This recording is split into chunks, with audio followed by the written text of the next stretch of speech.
मी माझे मावळो सर्व, तू तुझे उगवो आता. मी तू पण जगन्नाथा, होवो एकचितत्वता. देवभक्त असे द्वैत, अद्वयत्व न खंडिता. दाखवी देवदेवेशा, प्रार्थना ही तुला आता. सद्गुरुनाथ महाराज की जय. बीज जळाची जवळीक लाहे, आणि तेची शाखोपशाखी होय. तैसे मज करणे आहे भूतांचे हे. बीजाला पाण्याचे सानिध्य प्राप्त झाले की तेच अनेक लहान मोठ्या डहाळ्यांच्या रूपाने विस्तार पावते. तसा मी भूतांच्या उत्पत्तीला कारण आहे. म्हणून बीजाला पाणी लागले की झाड वाढायला लागतं. तसंच जीवात्म्याला आत्म्याचा स्पर्श झाला की जीवात्मा वाढायला लागतो. ते सांगितलं ना आपण याच्या अगोदर, ते सांगितलं इथं, दुसरं काही नाही. आगा नगर हे राये केले, या म्हणण्या साचपण कीर आले. परी निरुते पाहता काय सिणले रायाचे हात. आणि मी प्रकृती अधिष्ठिते कैसे, दैसा स्वप्नी जो असे. मग तोची प्रवेशे जागृतावस्थे. बा अर्जुना, राजाने शहर वसविले हे म्हणणे खरे समजले जाते. पण खरोखर पाहू गेले तर शहर वसविताना राजाच्या हाताला काही श्रम करावे लागते काय, है की नाही? तसं मला काही श्रम करावे लागत नाही.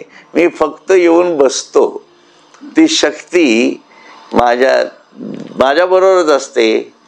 मग तीच प्रकृती होऊन ते शरीर घडवत जाते. ते शहर म्हणजे हे सगळं क्षेत्र जे आहे ते क्षेत्र घडवते. आणि मी क्षेत्रज्ञ म्हणून परत वेगळाच राहतो. ती कार्य करत राहते. असं म्हणून तिच्या आत मी येऊन बसलोय ना. पण आता तिचा आधार मी आहे, म्हणून माझ्या आधाराशिवाय ती जाऊ शकत नाही. पण हा भेद समजण्यासाठी आहे. कारण त्यांच्यात असं दुहीच भाव नाही, माझा आधार तिला आहे, तिचा आधार मला, असं नाही. आम्ही एकमेकाचेच आधार आहोत. So simple, so logical. हे जीवशिव ऐक्य. म्हणून जेव्हा दोन्ही विचार जुळतात, एकाच जाणीवेतनं चालायला लागतात, तेव्हा लक्षात घ्या ते एक प्रकारे प्रकृतीत दिसणारं जीवशिव ऐक्यच असतं. भले वैचारिक जाणीवेतनं असेल. आणि शेवटी विचारानेच ईश्वराशी एकत्व पाहावं लागणार आहे ना. म्हणून तस्मात विचार करावा. म्हणून जेवढं आपलं एकमेकाच्या जाणीवेमधल्या गोष्टी जुळत राहतात तो आपल्या आपल्यामधलं जीवशिव ऐक्य प्रकृतीच्या सान्निध्यात सतत सुरूच असतं. मग तिथं वेगळेपणा कशासाठी येतो? तरी जी अज्ञानाची बुद्धी असते ती पूर्णपणे न संपल्यामुळे, तुमचा बुडबुडा वेगळा, माझा बुडबुडा वेगळा, हा बुडबुडा वेगळा, तो बुडबुडा वेगळा, हे सगळे बुडबुडे केवळ त्याच्यामुळे असतात, बाकी काही नाही. लक्षात.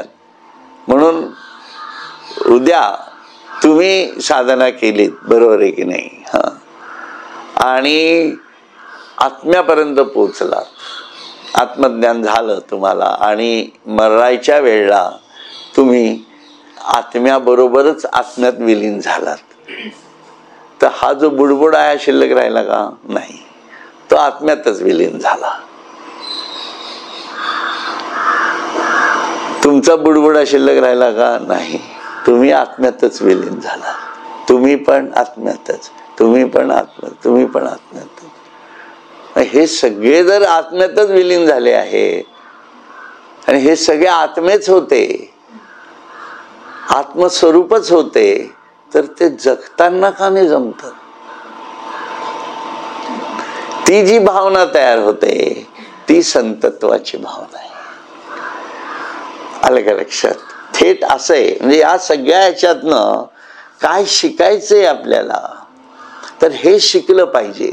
कारण मी देव मानतो ना, मी देवाची पूजा करत आलो ना, मग त्या संस्कारातनं हा पुढचा संस्कार आहे सगळा. खरं स्वरूप काय आहे हे कळावं लागतं. म्हणून ते काय म्हणतात, राजाच्या हाताला कधी श्रम करावे लागले काय, आणि मी प्रकृतीचा अधिष्ठाता होतो तो कसा असे विचारशील तर जसा स्वप्नावस्थेत असलेला मनुष्य जागृतावस्थेत येतो. स्वप्नावस्थेत असलेला मनुष्य जागृतावस्थेत येतो तसा मी अधिष्ठाता आहे. म्हणून मला जाणलं की तो म्हणजे जागा झाला. म्हणून तुम्ही तुमच्या आत्मस्थितीला जाणा, तुमच्या आत्म्याला जाणा असं ते सांगताय. तुम्ही म्हणजे आपण सगळे, म्हणजे मी पण नाही तर मी परत बुडबुडा राहायचो वेगळा. तसं नको, तुम्ही जायचे मी बुडबुडायचो डुकडू, अरे हे गेले वाटते सगळे, अरे बापरे असं व्हायचं. तसं नको व्हायला, आहे की नाही? हा, तेव्हा मग वर्ण सांगा, अहो ते राहिले ना आमचे सर खाली, घ्या त्यांना वर बुडबुडा खाली राहिला, असं नको व्हायला, आहे की नाही? त्याच्यामुळे हा सगळा विषय खूप प्रॅक्टिकल आणि खूप वैयक्तिक जाणीवेतला आहे. मग सांगण्याचा हेतू तो आहे की मी आता भले तुम्हाला सांगत असलो पण मीच विसरलो करायला, तर काय उपयोग आहे त्याचा? म्हणजे ज्ञान असून अज्ञानी हो माय, तसं झालंय ते. तसं व्हायचं, तसं होऊ नये ही काळजी प्रत्येकाने आपापल्या जीवनात घ्यायला पाहिजे ना. म्हणजे तुम्हाला लागू ते मला नाही का लागू. मी आकाशातनं धडीच पडलोय, KM मध्ये जन्म झाला ना माझा, मग संपला विषय तिथं. असो तरी स्वप्नोनी जागृती येता काय पाय दुखती पंडू सुता, की स्वप्ना माझी असता प्रवास होय या आगवियाचा अभिप्रावो काही, जे हे भूतसृष्टीचे काही मज एकही करणे नाही ऐसाची अर्थ. तर स्वप्नावस्थेतून जागृतावस्थेत येताना अर्जुना त्याचे पाय दुखतात काय, किंवा स्वप्नात प्रवास केला तर तो प्रवास होतो काय, म्हणजे प्रत्यक्षात काय पाय दुखत नाहीत आपले, आहे की नाही? तसं या सर्व म्हणण्याचा अभिप्राय हाच की या भूतसृष्टीच्या उत्पत्ती स्थिती लयाचे मला काही एक करावे लागत नाही, कारण मी हे काही करत नाही. हा म्हणून प्रकृतीचे नियम समजून घ्या असं म्हटलं जातं. कारण प्रकृतीला एकदाच आदेश दिलेला आहे त्यांनी, कारण ती त्याच्याशी समाविष्ट आहे. म्हणून प्रकृतीला जे जे कार्य करावं लागतं ते ईश्वराच्या जाणीवेतूनच करावं लागतं. आणि ईश्वराची गुणात्मक जाणीव जी आहे ती एवढीच आहे, ती 3 गुणांनी भरलेली आहे फक्त. तिला बृहत म्हटलं जातं की ते विशाल स्वरूपात असतं. म्हणून प्रकृतीला जे जे निर्माण करावं लागतं ते विशाल स्वरूपात निर्माण करावं लागतं. तो नियम आहे तिला ईश्वराने घालून दिलेला. म्हणून सर्व निर्मिती विशाल जाणीवेतनं असते, बृहत. या आपण कल्पना सुद्धा करू शकत नाही. माणसाची बुद्धी थिटी पडेल अशा प्रकारच्या सर्व रचना, आणि त्याही बृहत स्वरूपात आहे ना. त्याच्यामुळे हे सगळं समजून घ्यावं लागणार आपल्याला. दुसरी त्याची जाणीव आहे ती म्हणजे ऋतत निर्दोष न्याय. म्हणून तो स्वतःवरती सुद्धा न्याय लावून घेतो आणि प्रकृतीला सुद्धा निर्दोष न्यायातनच काम करायला लावते. आणि तिसरा तिचा आविष्कार आहे तो म्हणजे सत्यम. म्हणून सर्व कार्य सत्य या मूळ ज्ञानाच्या जाणीवेतनच घडवावं लागतं. म्हणून सर्व सृष्टी, सर्व भूतमात्र, जे जे निर्मिती आहे ते सर्व ईश्वराच्या मूळ सत्य ज्ञानावरच आधारित आहे. त्यामुळे या उपाधी माझी गुप्त, जे चैतन्य असे सर्वगत, ते तत्वज्ञ संत स्वीकारिती, हा सानुभवाच्या जाणीवेतनं घेतलेला अनुभूती आहे आणि ते ईश्वराने सांगितलेलं आहे. म्हणून प्रत्येक विभूतीमध्ये प्रत्येक गोष्ट ही ईश्वराची विभूती आहे. म्हणून आपल्याकडे संस्कार कसा चालतो की तुम्ही टेबल वापरत असाल किंवा कुठलीही वस्तू असेल त्याला पायाने ढकलू नका, त्याला एक कॉन्शियस आहे असं म्हटलं जातं. प्रत्येकाला कारण आहे. म्हणून हा जो संस्कार आहे हा संस्कार मूळ मनुष्यत्वातल्या आत्मजाणीवेतनं आलेला संस्कार आहे, लक्षात घ्या.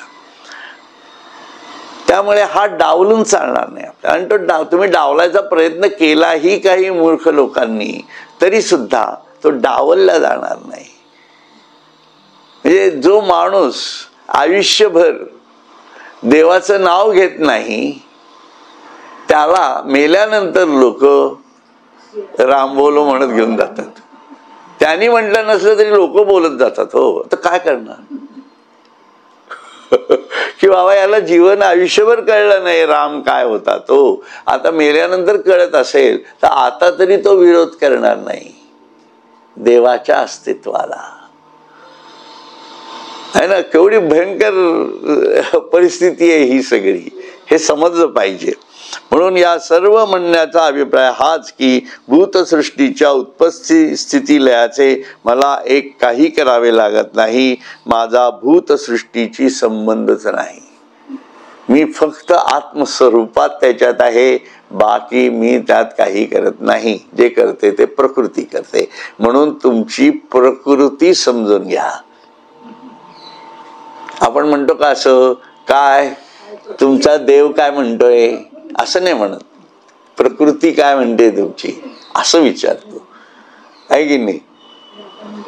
कारण आपल्याला हे किती ठाम माहिती आहे. वी टेस्ट अवर बॉडी, आहे की नाही. तुझी बॉडी लँग्वेज कशी आहे, तुझी देवाची लँग्वेज कशी असं म्हणत नाही आपण. देवाची लँग्वेज म्हणजे संस्कृती, ते येतच नाही. म्हणजे ह्या छोट्या छोट्या गोष्टी आहेत पण त्या परिणाम कुठनं आलाय बघा. तो इतक्या अंगवळणी पडलाय आपल्या की आपण आपल्या माझी प्रकृती बिघडली असं म्हणतो आपण. माझा देव बिघडला असं म्हणत नाही कधी. माझं डोकं फिरलं म्हणतो आपण. मला कंट्रोल झालं नाही असं म्हणतो आपण. पण तिथं कुठेही देवाला आणत नाही आपण कधी, प्रकृतीलाच आणतो. आहे की नाही. हा फार म्हणजे विषय तसा आपल्या भक्तीचा आहे आणि आपल्या खरं उत्कट ज्ञानाची अभिव्यक्ती आहे ती, असं मला म्हणायचं आहे. कारण आपल्याला हे माहिती आहे ना. मग हे जर माहिती आहे तर मग माझ्यातलं देव कुठे आहे हा शोध त्या प्रकृतीच्या मार्फतच घ्यावा लागणार आहे. असं होतं ते. असो, ज्याप्रमाणे जैसी राये अधिष्ठिली प्रजा व्यापारे आपुला लिया काजा, तैसा प्रकृती संग माझा येर करणे ते येचे. पाहे पापूर्ण चंद्राची भेटी, समुद्री भरते अपार दाटी, ते चंद्राची काय किरीटी उपखा पडे. ज्याप्रमाणे राजा असला की प्रजा आपापले व्यापार करते, त्याप्रमाणे माझा व प्रकृतीचा केवळ जीवाने कल्पलेला संबंध आहे. बाकी सर्व प्रकृतीच करते. हे पहा अर्जुना, पौर्णिमेला चंद्र पूर्ण झाला की समुद्राला भरती दाटून येते. तेथे चंद्राला काय श्रम पडतात का सांग बरे, आहे की नाही. आज आहेत पौर्णिमा, आहे की नाही. चंद्राला काही फरक पडला का? चंद्राला काही फरक पडत नाही. म्हणून जडपरी जवळिका, लोह चळे तरी चळो का, कवण क्षीण भ्रामका सन्निधानाचा. किंबहुना यापरी मी निज प्रकृती अंगीकारी, आणि भूतसृष्टी एकसरी प्रसवोची लागे. लोखंडाचा तुकडा चुंबकाच्या जवळ असला तर तो ओढला जातो. तरी ओढला जावो, पण तेथे चुंबकाला जवळ असण्यात काय श्रम होतात का? चुंबकाला काही श्रम नाही. किंबहुना याप्रमाणे मी आपल्या प्रकृतीचा अंगीकार करतो आणि प्रकृतीपासून भूतसृष्टी एकदम होऊ लागते. असो म्हणून कॅटलिस्ट सारखं मी काम करतो. थोडक्यात आय एम ए कॅटलिस्ट. अगदी योग्य शब्द वापरायचा झाला तर कॅटलिस्ट. हे त्याच्या केवळ अस्तित्वाने सर्व निर्मिती होते, सर्व प्रोसेसेस फास्ट होतात. That is the point. जो हा भूतग्राम आघवा असे प्रकृती अधीन पांडवा, जैसी बीजाची या वेल पालवा समर्थ भूमी, ना तरी बाळादिका वयसा गोसावी देह संग जैसा, अथवा घनावळी आकाशा वार्षिये जीवी. पण एक लक्षात घ्या, कॅटलिस्ट सुद्धा त्यांनी निर्माण केला की नाही, हे आपल्यालाच दाखवण्यासाठी की नाही. पण शास्त्रज्ञांनी कॅटलिस्ट शोधला, म्हणजे बुद्धी लावली तर कॅटलिस्ट शोधला जातो आणि केवळ त्याच्या अस्तित्वाने कार्यक्रम सुरू होऊ शकतो, म्हणजे प्रोसेस फास्ट होऊ शकते. म्हणून सद्गुरू हे कॅटलिस्ट असतात. लक्षात. मग कॅटलिस्ट काळा आहे का गोरा आहे, वाकडा आहे का त्रिकोणी आहे, चकचकीत आहे का जाडा भरडा आहे, हा विषय नाहीये तिथं. तो जसा आहे तसा कॅटलिस्टच आहे. पण लक्षात घ्या, तो तुमच्या जाणीवेसाठी नाहीच आहे. तुमच्या जाणीवेला ईश्वराभिमुख करण्यासाठी तो आहे. म्हणून बाकीचे ईश्वराभिमुख होतात का नाही होतात हे तुम्ही पाहण्याचा कार्यक्रम नाहीये. तुम्ही ज्या डोमेन मध्ये आहात त्या डोमेन मध्ये तुम्ही ईश्वराभिमुख होत असाल तर तो कॅटलिस्ट व्हायला पाहिजे. आलं का लक्षात. म्हणून काही काही संत असे आहेत की त्यांना, आता तुम्ही साधा विचार करा, मच्छिंद्रनाथांनी एवढं कार्य केलं, सगळे हिंदुस्थान भर फिरले ते, पण शिष्य कोण होता? गोरक्षनाथच होते. म्हणजे एकट्या गोरक्षनाथासाठी ते कॅटलिस्ट होते. मग पण काय गोरक्षनाथाला करून ठेवलं त्यांनी, विचार करायला पाहिजे ना. आणि सर्व कार्याची धुरा त्या मच्छिंद्रगडावरती आले होते ते, तेव्हा त्यांना देह ठेवायचा होता गोरक्षनाथांना. आणि गोरक्षनाथ मच्छिंद्रनाथांना आम्ही जाऊन आलो तिथं.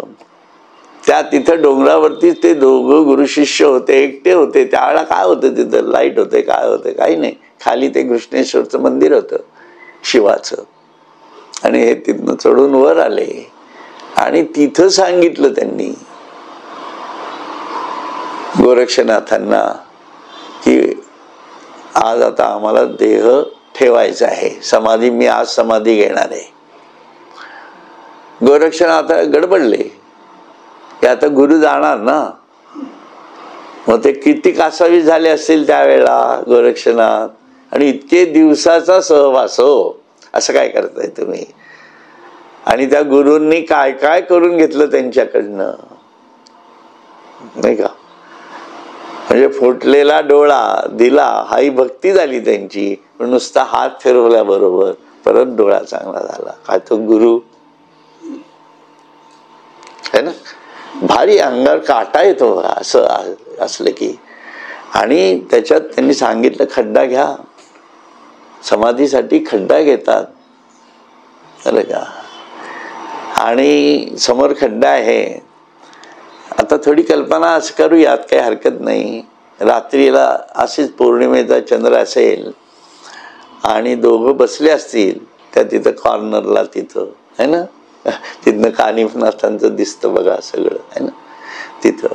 आणि तिथं त्यांनी विचारलं की गुरुराया तुम्ही तर आता जाणार, त्याच्यानंतर मी तुम्हाला कुठं बघू.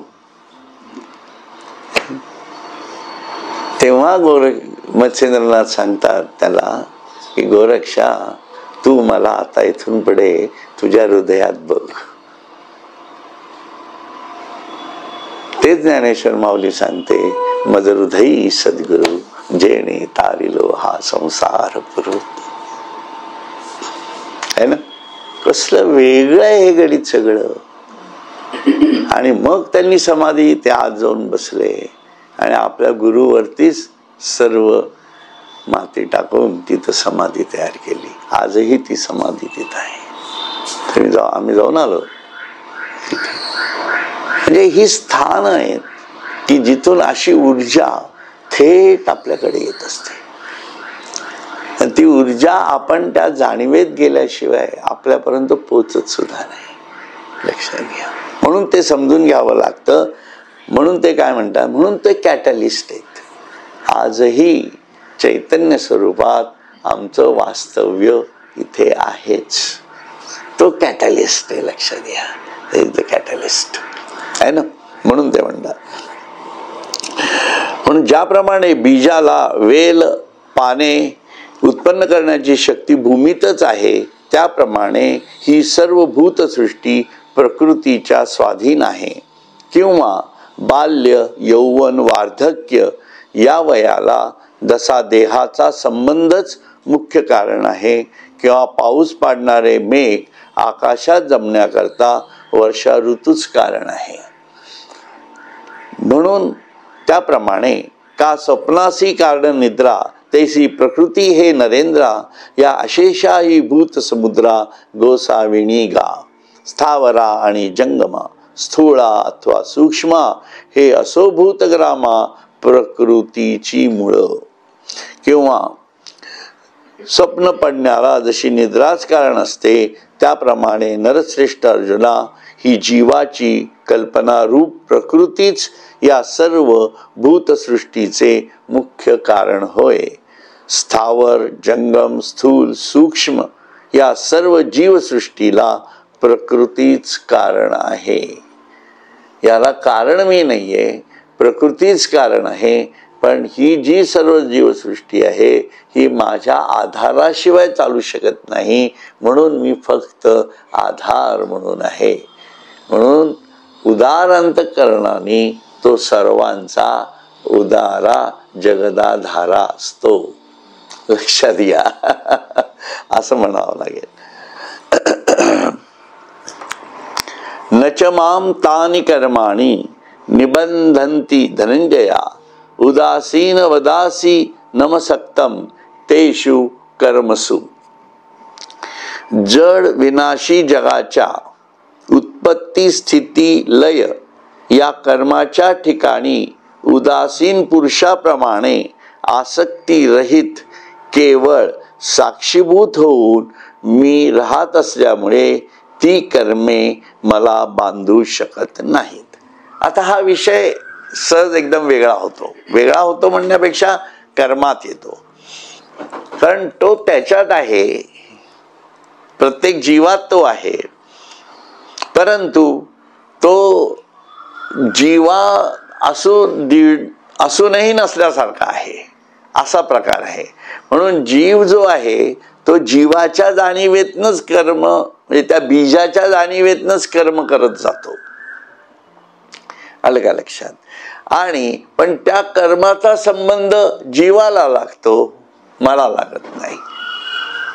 कारण मी त्याच्यात निरंजन म्हणून बसलेलो आहे, वेगळा अस्तित्वाने बसलोय. त्याला फक्त शक्ती पुरवठा येण्यासाठी, कारण माझी शक्ती तिथं आहे,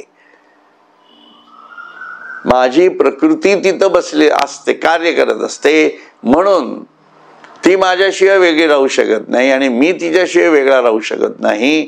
म्हणून मी तिच्याकडे बघत बसतो, ती कशी काम करते बस.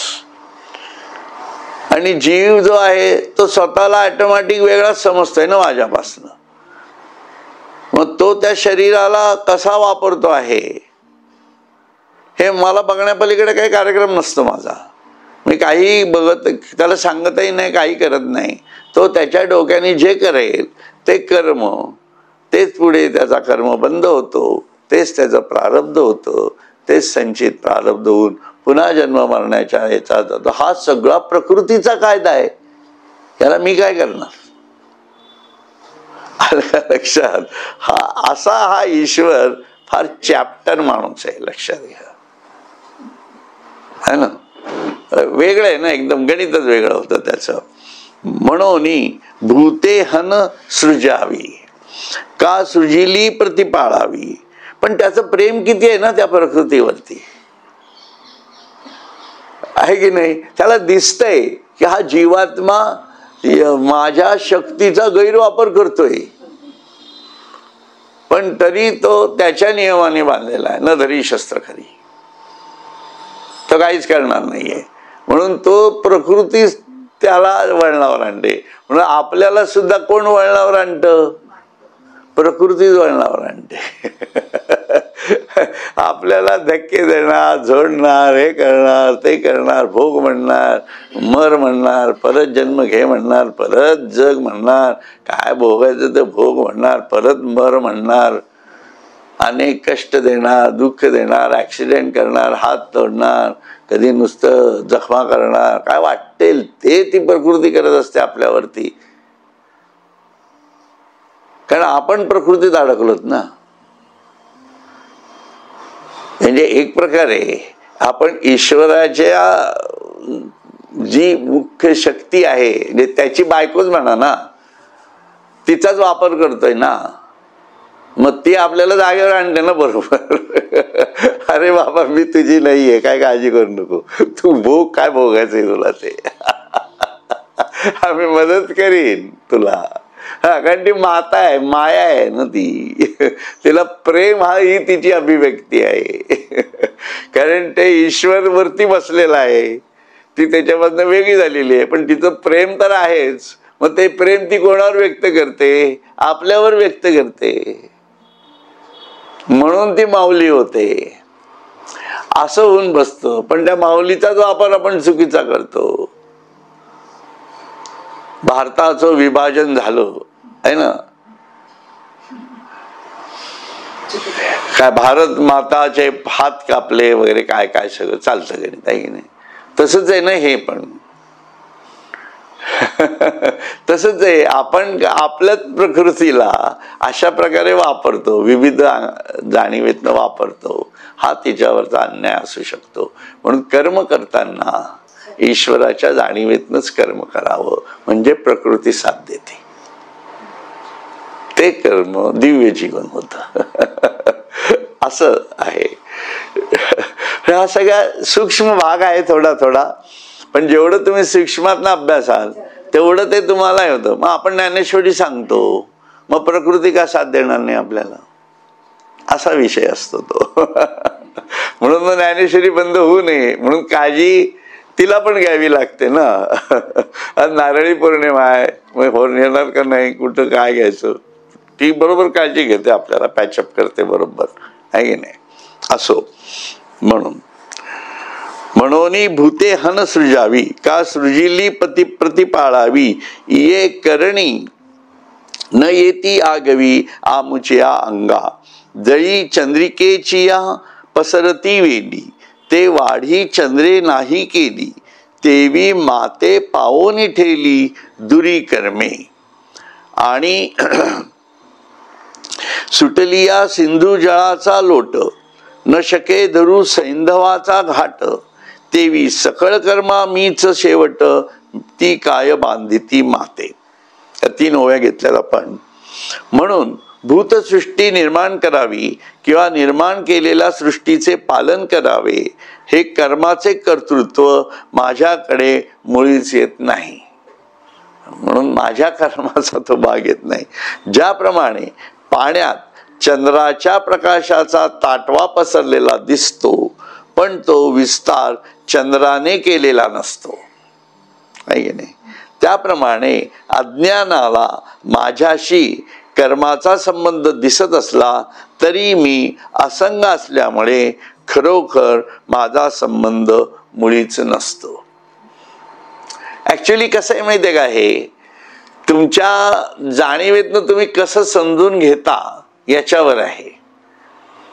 म्हणजे मी तर काही वेळा असं म्हणतो की तुम्हाला ईश्वर समजून घ्यायचा आहे ना, माझेच शब्द आहेत, ते ईश्वराचं कर्म समजून घ्या. ईश्वर कर्म काहीच करत नाही, ॲग्रीड, फुल ॲग्रीड. परंतु तो ज्यात बसून जे प्रकृतीला कर्म करायला लावतो ते ज्ञान, कारण कर्म ज्ञानाशिवाय होईल का? कर्म शक्तीशिवाय होणार नाही. ईश्वर म्हणतो आहे की मी कर्म करत नाही, प्रकृती कर्म करतीये. हा ईश्वराचा एक प्रकारे काय म्हणतात त्याला डिप्लोमसी आहे असं मला म्हणायचं. Is a diplomatic person. इथं कृष्ण दिसतो आपल्याला. ईश्वरातला चतुर कृष्ण कुठं आहे ना, तो इथं सापडतो आपल्याला. कारण कर्म घडलेला आहे ना, ब्रह्मांड निर्माण झालंय ना. काय बुडबुडा असो काय जो असेल, पण बुडबुडा का होईना पण झालाय ना, कर्म झालेला आहे. लक्षात घ्या. कारण त्याचा स्पंद झालेला आहे, त्याच्या मनात संकल्प आलेला आहे, त्याप्रमाणे मानसिकतेतनं कर्म घडलेलं आहे. बरे भरम असेल, what ever it may be, पण कर्म घडलं. मग ते कर्म घडताना दोन गोष्टींची गरज आहे. एक ज्ञानाची गरज आहे आणि दुसरी शक्तीची गरज आहे. आणि ईश्वर म्हणतो आहे की हे कर्म प्रकृतीने केलं, मी केलं नाही. हा डिप्लोमॅटिकपणा नाही का असं मला म्हणायचंय. प्रकृतीला विचारा ना. ज्ञानेश्वरी प्रकृतीच्या जाणीवेदना आपण लिहूया असं मला वाटतं काही वेळेला. कारण ही सगळी ईश्वराच्या जाणीवेदना लिहिलेली आहे. प्रकृतीला काय वाटत असेल विचार करा, आहे की नाही. मग प्रकृतीला जे वाटतं त्याच्यामध्ये ती काय म्हणेल, खरं तर मी काहीच करत नाही, मला माझ्याकडनं फक्त काम करून घेतो तो, आणि त्याला जे पाहिजे तेच करून घेतो, नुसतं वर्ण दाखवतो, मी काही करत नाही. सगळे नवरे असेच असतात. करेक्ट गुण आहे की नाही हा. सगळं करून घेणार बायकोकडनं आणि परत म्हणणार मी काही करत नाही यातलं, आहे ना. पैसे देणार, सगळं करणार, सगळं करून घेणार आणि मी त्यातला नाही, असं जे गणित चालतं. म्हणून प्रकृतीच्या जाणीवेतनं विश्वरचना कशी झाली हे बघावं आणि त्याला कारण ईश्वर आहे, म्हणजे कर्म ईश्वर करतो आहे असं जाणावं. म्हणजे ईश्वराचं कर्म कळतं. लक्षात घ्या, हे मी का सांगतोय तुम्हाला. ईश्वराचं कर्म कळतं. ईश्वराचं कर्म कळलं की ईश्वर कसा आहे हे कळतं. ईश्वराचं सत्य स्वरूप कुठं आहे, प्रत्येक जीवाच्या आत बसलेलं आहे. प्रत्येक ॲटमच्या आत ईश्वराचं स्वरूप बसलं आहे. पण कर्म घडलं, पार्टिकल तयार झाला, हे कर्म घडलं, पण पोचतं कुठं झालं, आत म्हणजे त्या न्यूक्लियस पर्यंत गेला. तिथं ईश्वर आहे, समत्वात बसलेला न्यूक्लियस, आहे की नाही. आपल्यामध्ये जीवाच्या आत पाहिलं तर प्रत्येकाच्या आत, प्रकृती बाजूला करून टाका, आत कोण बसला आहे, प्रकृती जाऊ शकते. उत्पत्ती स्थिती लय हे प्रकृतीने जे निर्माण केलेलं आहे, ईश्वराचीच मूलद्रव्य ईश्वरच नाहीस करतोय ना. मूलद्रव्य कशातनं निर्माण झाली, ईश्वरातनं निर्माण झाली ना. मग ईश्वर असं कसं म्हणू शकतो. म्हणून त्याचं बृहत स्वरूप बघा, त्याचं ऋतत स्वरूप बघा, त्याचं सत्यम स्वरूप बघा, त्याचा वननेस बघा, त्याचा युनायटेडनेस बघा, त्याची हार्मनी बघा, त्याचं रिजेक्शन बघा, त्याचं सरेंडर बघा, त्याचं ॲस्पिरेशन बघा. म्हणून ईश्वराच्या कर्माच्या जाणीवेतनं ईश्वर कितीही म्हणत असला की मी याच्यात नाही, मी त्याच्यात नाही, तो सर्वत्र आहे आणि तोच करता धरता आहे असं मानलं की भक्त तयार होतो. मी भक्त कसा तयार करायचा हे तुम्हाला सांगतोय. म्हणून आपल्याला ईश्वराचं भक्त व्हायचंय ना. मग तो अगदी सगळंच खरं सांगेल गुरु आपल्याला, असं कसं म्हणता येईल तुम्हाला. म्हणजे तो सत्य सांगतोच आहे, परंतु तो दुसऱ्याला महत्व देतोय, हा त्याचा गुण आहे. करत तोच असतो. तो कसं म्हणेल मी हे करतो म्हणून? मग इकडं म्हणायचं मी माझे मावळू सर्व आपण म्हणणार. मग त्यांनी तो कसा त्याचा तो मावळला आहे हे बघा. कसलं भारी आहे ना हे. आउटस्टँडिंग करिअर आहे ईश्वराचं. त्याचा बायोडाटा लिहून बघा एकदा, काय बायोडाटा असेल ईश्वराचा. एकदम वेगळे गणित. म्हणून भक्ताची भूमिका घ्या, म्हणजे तुमच्या लक्षात येईल ईश्वर असं का बोलतोय, ईश्वर असं का सांगतोय, असं कळावं लागेल आपल्याला. असो, म्हणून ज्याप्रमाणे समुद्राच्या पाण्याचा लोंढा वाहू लागला असता त्याला मिठाचा बांधलेला बांध थोपून धरू शकत नाही, त्याप्रमाणे भगवान म्हणतात, अर्जुना, ज्या कर्माचा मीच शेवट आहे, म्हणजे यथार्थ विचाराने सर्व कर्मे मद्रूपच होतात, ती कर्मे मला कशी बांधू शकतील? आहे की नाही? त्याच्यामुळे त्याला बांधू शकतच नाहीत कर्म, हेच आपल्याला कळलं पाहिजे. हे कळणं म्हणजेच तो सर्व करतोय ना. त्यांनी तर म्हटलं की नाही, शेवटी टाकलं की नाही ज्ञानेश्वरांनी बरोबर, की ज्या कर्माचा मीच शेवट आहे. असं का म्हटलं ज्ञानेश्वरांनी? आहे की नाही? म्हणजे ईश्वर स्वतःच हे सांगत नाहीये. जसं आमच्या वडिलांना स्वामी स्वरूपानंदांनी सांगितलं, ते आलगे होते, ते थोडे अरविंदांच्या तत्वज्ञानाचा अभ्यास करत होते. त्यावेळेला स्वामींनी सांगितलं की जिथं अरविंद गेलेत तिथंच आपल्याला जायचंय. याचा अर्थ काय? मी तिथं आहेच रे राजा, इतकं स्पष्ट असतं. कारण तेच लिहितात, मी माझे मावळो सर्व तू तुझे उगवो आता. म्हणून तू तुझा उगव, म्हणजे तुला कळेल की मी म्हणजेच अरविंद आहे. Very simple. तू जोपर्यंत उगवत नाहीस त्याप्रमाणे, तोपर्यंत तुला आणि मी, तुला मी आणि अरविंद याच्यात फरक जाणवेल. ईश्वर असा आहे म्हणून ते परमहंस होते. वन शुड अंडरस्टँड काय लेवलची लोक होती ही, भारी होते एकदम. असो, म्हणून धूमरजांची पिंजरी वाजती या वायू ते, जरी होकारी का सूर्यबिंबा माझारी अंधारे शिरे. हे असो पर्वताची हृदयीचे, जेवी पर्जन्य धारास्तव न खोचे, तेवी कर्मजात प्रकृतीचे न लगे मज. ये रवी ये प्रकृती विकारी, एक मीची असे अवधारी, परी उदासीनाची या परी करी ना करवी. धुरांच्या कणांचा पिंजरा शब्द करीत वाहत असलेला वायूला थांबविल. धुरांच्या कणांचा पिंजरा शब्द करीत वाहत असलेला वायूला थांबविल, की सूर्यबिंबामध्ये अंधार शिरू शकेल. हे असू दे. म्हणजे ही उदाहरणं दिली त्यांनी की हे थांबू शकणार नाही, तुला माहिती आहे. कारण अंधार, सूर्यप्रकाश असेल तर अंधार राहू शकत नाहीये तिथं. हे असू दे. पावसाच्या धारा पर्वताच्या आतील भागापर्यंत शिरत नाहीत, त्याप्रमाणे प्रकृतीचा झालेला कर्मसमूह मला लागत नाही. म्हणून हा कर्माची जी सर्व बांधणी आहे ही प्रकृतीजन्य आहे, त्याच्यामध्ये मी पडत नाही.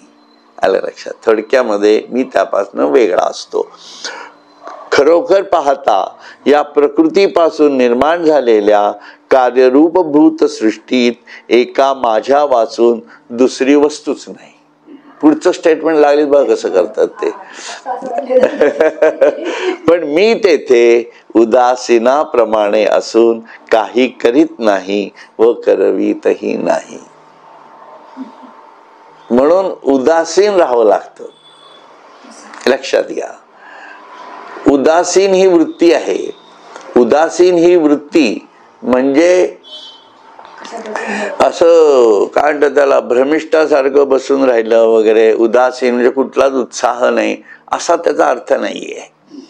त्याचा अर्थ असा आहे की या ज्ञान जाणीवेतून उच्च आसनस्थ अनुभूती ज्याला आलेला असते तो माणूस उदासीन वृत्तीचा असतो. उच्च आसनस्थ ज्ञान जाणीवेतील अनुभूती ही उदासीनतेला कारण असते. थोडक्यात डिफाईन असं म्हटलं तर. म्हणून लक्षात, जैसा दीप ठेविला परिवरी, कवणा ते नियती ना निवारी, आणि कवण कवणीये व्यापारी, राहटे तेही नेणे. तो जैसा का साक्षीभूतू, गृह व्यापार प्रवृत्ती हेतू, तैसा भूतकर्मी अनासक्तू, मी भूती असे. ज्याप्रमाणे घरात दिवा ठेविला असता तो कोणाला कर्म करण्याला लावत नाही किंवा कोणाला कर्मापासून परावृत्त करीत नाही व कोण कोणता व्यापार करीत आहे हेही तो जाणत नाही. तो दिवा जसा साक्षीभूत राहून घरातील सर्व व्यापार होण्याला निमित्त होतो, त्याप्रमाणे सर्व भूतात मी असतो, पण त्यांच्या कर्माच्या ठिकाणी मी अनासक्त म्हणजे साक्षीभूत राहतो. तोच विचार आहे, विविध मार्गाने ठसवलेला आहे. म्हणून आपल्या कर्माला आपण जबाबदार असतो. इतपत आपल्याला पूर्वीपासून माहिती आहे. तेवढी जाणीव जास्त आपल्यामध्ये बिंबवण्यासाठी, म्हणजे मग कर्म सशक्त व्हायला काय करावं लागेल, कर्म बंधच पडू नये यासाठी काय करावं लागेल, असा विचार सुरू होतो. नाही तर काय होतं की हा विचार जर बिंबवला गेला नाही तर माणूस कर्माचा विचार करत नाही. म्हणून ती सहजता येण्यासाठी अगोदर सतत प्रॅक्टिस करावी लागेल की हे कर्म मी करतो, याच्यात काय मला कर्मबंध पडेल का नाही, अशी दिवसभराची आखणी करावी लागेल. म्हणजे ही आखणी शक्यतो प्रॅक्टिस प्रमाणे पहिल्यापासून असेल तर चांगलीच आहे, याबद्दल वाद नाही. परंतु नसेल तर आता करणं गरजेचं आहे की मी सकाळपासून, हे बघा, झोपलो मी जास्त काळ तर ॲटोमॅटिक काय होणार, माझा आळस वाढणार. मग झोपण्याचं कर्म आळसाला आवाहन करत असेल तर ते कर्म चांगलं का वाईट, ते तुम्हाला बंधनातच घालते ना. कारण त्याचीच आवड निर्माण होतीये झोपण्याची. मग झोपताना हा अगदी तब्येत बरी नाही वगैरे हे सगळं समजू शकतो आपण, apart from that in normal status मध्ये. तर तुम्ही जास्त वेळ झोपत असाल तर तुम्ही आळसाला आव्हान देताय. म्हणून त्या कर्मातनं तुम्हाला हे कळलं पाहिजे की आपलं कर्म हा आपलाच कर्मबंध होतोय. पण झोपण्यातनं कर्मबंध होत नाही का? तुम्हाला वाटतं आपण निष्क्रिय आहोत, तसं काही नसतं. कुठल्याही स्टेजमध्ये कुठलीही व्यक्ती कधीच निष्क्रिय नसते, ती कर्म करतच असते. म्हणून झोपणं हे सुद्धा कर्म आहे.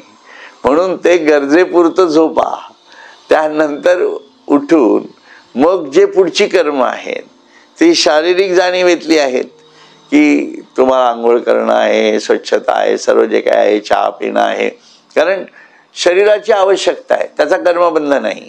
कारण ते तुम्ही तुमच्यासाठी करत नाही आहात, ते शरीरासाठी करता, प्रकृतीला सशक्त करणं. म्हणून आपण पण देव कसा वेगळा राहतो की नाही, आपण पण प्रकृतीपासून वेगळा राहायचं. म्हणून मी काही वेळा म्हणजे आता इतक्यात सांगितलं नाही, आपली आपण थोबाडीत मारून घ्यावी,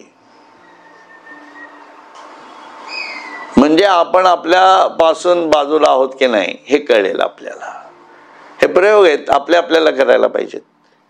मग आपण त्या शरीराला कशा प्रकारे वागवतो आहोत.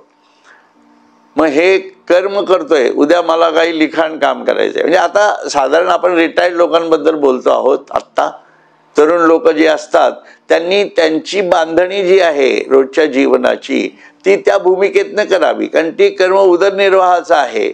उदरनिर्वाहाचं जर असेल तर ती जबाबदारी एकतर आपल्या अनुषंगाने आलेली जबाबदारी आणि आपलंही पोट भरायला पाहिजे. म्हणून जास्तीची अपेक्षा न करता त्या कर्माला सामोरं जायचं आणि कर्म खूप छान करत राहायचं, म्हणजे ती प्रकृती आपली संतुष्ट होणार आहे ना. आणि त्याचा कर्म बंद पडणार नाहीये. कारण प्रकृतीसाठी कर्म करता आहात तुम्ही. तुम्हाला दिलेली ऊर्जा जी आहे तरुणपणातली, ती ऊर्जा वापरता यायला पाहिजे ना.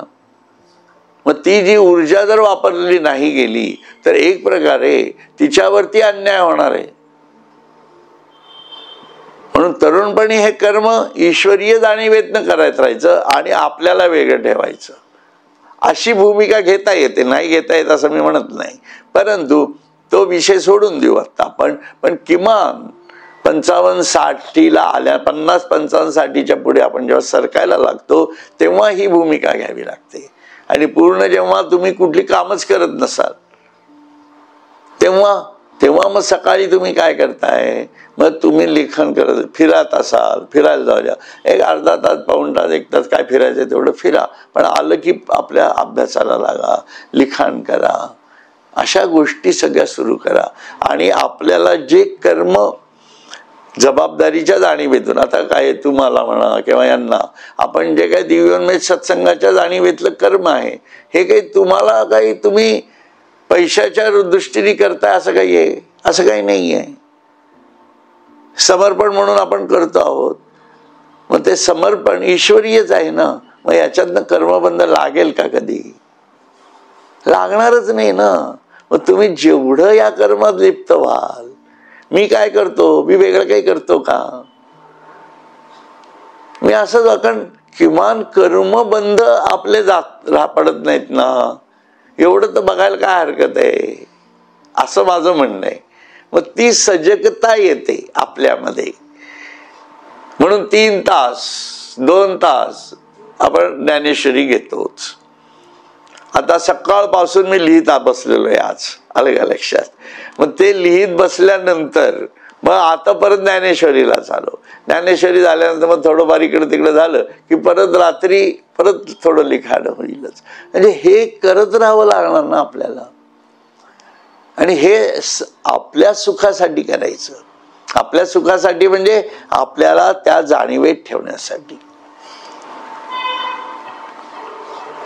अशी बांधणी केली की कर्मबंध हा विषय आपल्या जीवनात थोडा कंट्रोलमध्ये येतो.